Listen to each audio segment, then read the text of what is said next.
Yes, it's crown heavy. Let's get right into it. We will be talking about police officer Amber Guyger. She is the one who killed our brother Botham Jean. Based on what Sean King is saying, his last update as of this video, police now say that this cop used a key fob to enter the wrong apartment. Instead of flashing green and unlocking it, flashing red repeatedly. When Botham opened the door to his apartment, mind you, she unholstered her gun and shot him dead immediately. No struggle, just murder. They're saying that he was a brilliant young man, analyst for Price Waterhouse Cooper, worship leader at a church. He was murdered by the Dallas PD, unarmed, nonviolent, in his own home. Cops say she walked into the wrong apartment instead of her own, thought he was an intruder. Not only did she go to the wrong apartment, she was on the wrong floor. When Jean repeatedly opened the door, the officer fired her gun immediately and killed him, shot him just dead. Right there, nothing. It said the Texas Rangers released her moments ago. Officer Amber Guyger is the officer responsible for murdering Botham Shem Jean. She is pictured in the photo with the victim. She knew him well. The extent of their relationship is right now under investigation. It's hard to really describe like how to really feel about this, how crazy this is. Like it's like an analogy, just the worst analogy. Like if you try to make an analogy to something, you'd be like, yeah, that's why these cops come in the home and just kill you dead for no reason. She literally walked in somebody's home and killed them for no reason. For a dude who just, you can't tell what's the odds that it was just a black dude, but they knew each other. So how you gonna come to the wrong apartment if you know somebody there? Like how you gonna know that person, see him open the door and then shoot him? Like how? And how did they charge her with manslaughter? It was premeditated. If she has a relationship with this person, she goes to their apartment and shoots them dead. How can you not charge her with murder? How can you charge her with manslaughter? It's really hard. It's really hard to talk about this right now. It's real crazy because how am I supposed to feel like this? How am I supposed to feel safe with cops like this out here? People always talk about, man, I'm moving out the hood, I'm going to the suburbs with them white folk. This shit don't happen in the hood. They could tell you all this murder statistic bullshit. That's motherfuckers in the game. Ain't no strangers getting killed like that. That rarely happens, and when it does, the media blows it up.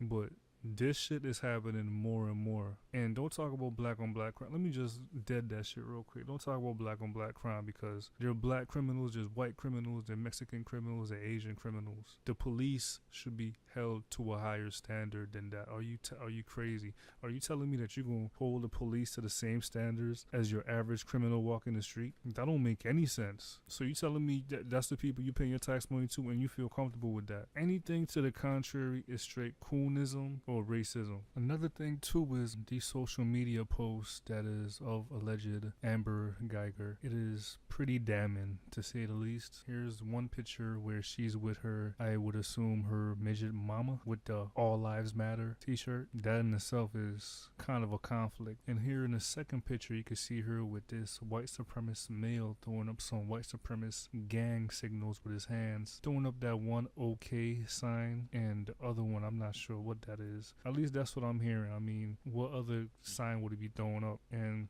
this goes back to the point that we've been trying to make, how white supremacists have infiltrated law enforcement, and it's getting more obvious by the innocent shooting victim. Every time one of these stuff come up, half of the time you find some racist ties to somebody, and it's real crazy. And with them just giving her a manslaughter charge, it further proves the theory that white supremacists have infiltrated law enforcement and they are working together at all levels of law enforcement. I'm just hoping we get justice for Botham Jean. It's just real unfortunate. He didn't have to go out like this. It's sad that his mom in St. Lucia is going to have to make funeral arrangements and deal with this.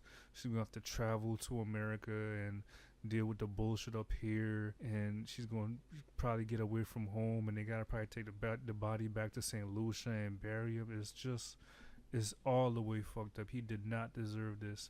You got some real thugs out here doing the bullshit. They never get him, but they always seem to get all innocent brothers who we need. We lost one. He could have been an asset to our plight. Could have been somebody to help, or he would have been with his mind, with his education. He could have been a great, valuable asset to the black community. Instead, he was taken from us at so young, such a young man with a bright future, a God-fearing man. It's unfortunate, man, and it's really sad. It's a really sad thing today, and September isn't looking too good right now.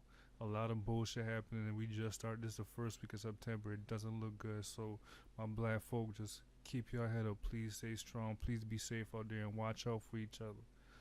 Peace.